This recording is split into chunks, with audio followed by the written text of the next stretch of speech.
Assalamualaikum warahmatullahi wabarakatuh. Hai semua, perkenalkan nama saya Juli Ahutia.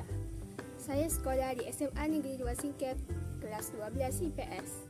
Saya akan membahas materi hukum waris, khususnya pada bagian ahli waris atau siapa-siapa saja sih yang berhak mendapatkan ahli waris dari pihak perempuan ya. Sebelum saya menjelaskan tentang siapa-siapa saja yang berhak mendapatkan ahli waris atau ahli warisan itu sendiri dari pihak perempuan, saya akan menjelaskan dulu penggolongan ahli waris, karena ini sangat berkaitan dengan siapa-siapa saja yang berhak mendapatkan warisan. Nah teman-teman, penggolongan hukum waris dibagi menjadi 3 berdasarkan hukum bilateral. Kalau dalam pelajaran PPKN, bilateral adalah hubungan antara dua negara, dan dalam pelajaran geografi, bilateral juga adalah hubungan antara dua negara. Tetapi kalau dalam pelajaran agama, saya kurang tahu apa itu makna bilateral. Mungkin sama saja seperti dalam mata pelajaran PKN dan mata pelajaran geografi. Yang pertama adalah zawil furud, ialah ahli waris yang mendapat bagian pasti. Jadi ahli waris zawil furud ini tidak bisa diubah-ubah atau tidak bisa diganggu-gugat karena dia sudah mendapatkan bagian pasti dan sudah diatur dalam Al-Quran. Yang kedua ialah as-sobah, adalah ahli waris yang mendapatkan bagian sisa. Maksud bagian sisa di sini ialah bagian sisa dari ahli waris zawil furud. Jadi ketika ahli waris zawil furud sudah mendapatkan bagiannya, maka sisanya untuk asobah kalau ada, dan kalau tidak ya sudahlah. Dan yang ketiga adalah mawali. Mawali adalah ahli waris pengganti. Jadi mawali ini bisa menggantikan ahli waris asobah ataupun ahli waris zawil furud. Tetapi biasanya mawali menggantikan ahli waris zawil furud. Nah teman-teman, itu tadi pembahasan tentang penggolongan ahli waris. Nah, langsung saja yuk kita masuk. Siapa-siapa saja sih yang bisa mendapatkan ahli waris dari pihak perempuan? Nah, teman-teman, coba lihat bagan di samping ini. Nah, ini bagan berbentuk vertikal horizontal. Bagan ini terdiri dari 10 bulatan. Bulatan ini ada yang ditulis dalam bentuk huruf dan beberapa dalam bentuk angka. Jumlah angka yang ada di dalam bagan ini ada 10. Angka yang ditulis di dalam bagan ini, angkanya tidak sesuai urutan atau tidak beraturan. Nah, di dalam bagan ini terdapat 3 pembagian warna, yaitu warna merah, warna pink, dan warna oranye. Yang berwarna oranye ada tulisan huruf. Huruf di sini menandakan itu mati atau meninggal. Yang meninggal di sini adalah laki-laki atau suami atau bapa. Karena nanti yang mendapatkan warisannya itu adalah para perempuan, baik itu istri, nenek, anak, cucu, saudara perempuannya, dan masih banyak lagi. Nah, sedangkan yang angka-angkanya itu kayak angka 1, angka 9, angka 8, pokoknya sampai angka 10 lah. Nah, itu yang mendapatkan warisan. Nah, siapa-siapakah yang akan mendapatkan warisan itu? Nah, sekarang coba lihat gambar ini. Tada! Di gambar itu tertera siapa-siapa saja yang berhak mendapatkan warisan apabila bapak atau ayah atau laki-laki meninggal. Langsung aja kita bahas. Yang pertama yang mendapatkan ahli waris adalah anak perempuan. Kenapa anak perempuan? Anak perempuan tunggal maksud saya. Kenapa anak perempuan tunggal? Karena dia cuma punya satu anak, yaitu perempuan dan tunggal. Jadi anak perempuan tunggal itu akan mendapatkan warisan sebanyak 1/2 bagian.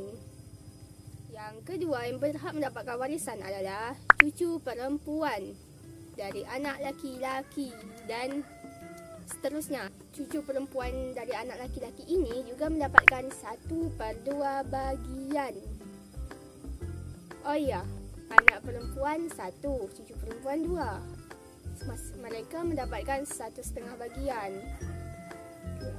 Mereka termasuk ke dalam ahli waris zawil furud, karena ahli waris yang sudah ditetapkan di dalam Al-Quran atau dari sananya dan tidak bisa dibagi-bagi lagi atau diganggu-gugat. Dan yang ketiga yang berhak mendapatkan warisan apabila ada laki-laki yang meninggal adalah ibunya.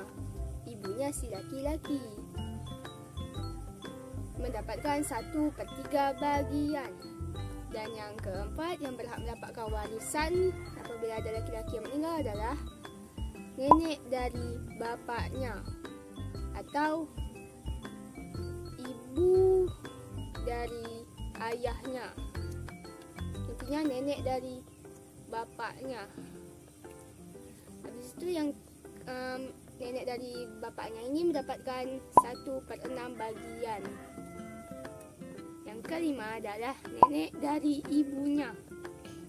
Kalau tadi adalah nenek dari bapaknya, kalau yang sekarang adalah nenek dari ibunya. Nenek dari ibunya juga sama, mendapatkan 1/6 bagian.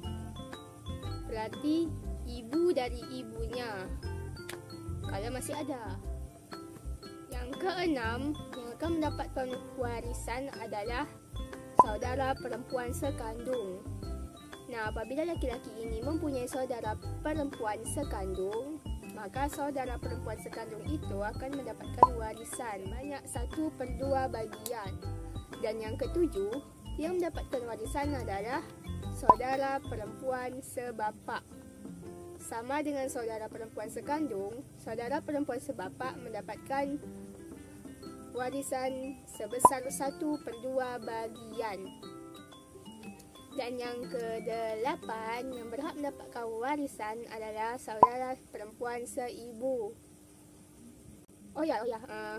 Yang saudara perempuan sebapak itu maksudnya apabila bapaknya mempunyai isteri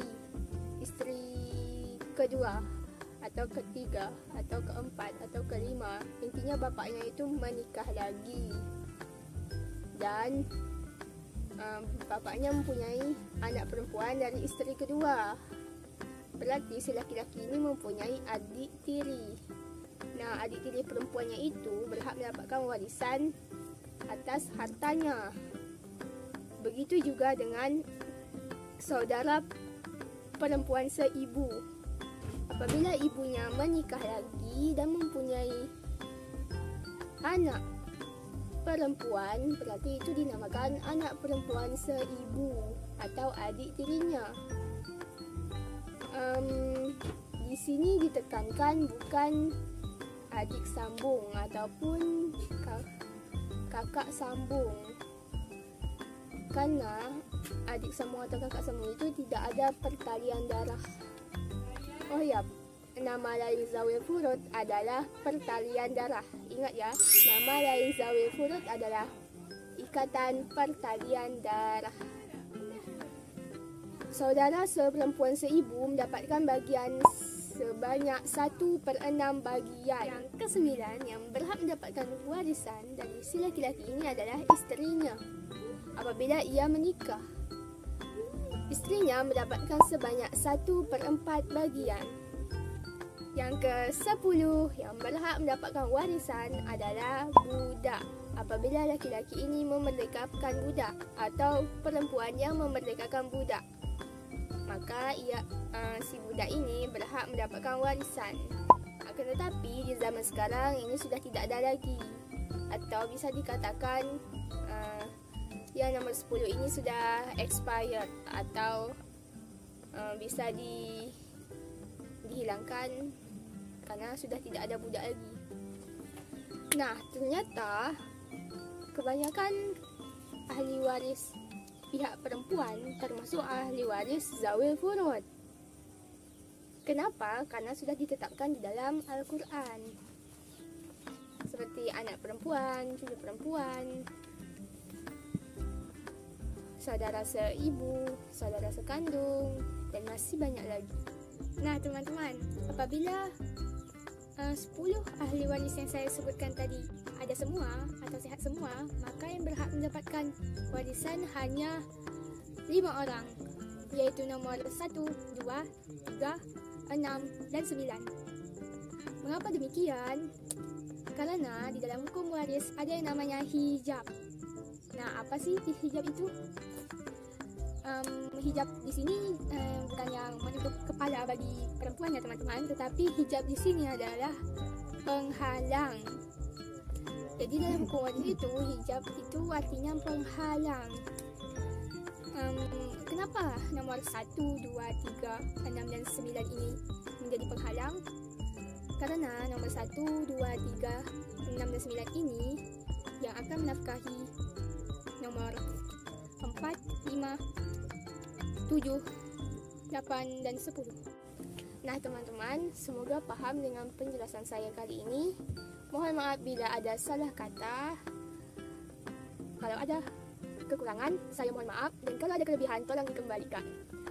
Wassalamualaikum warahmatullahi wabarakatuh.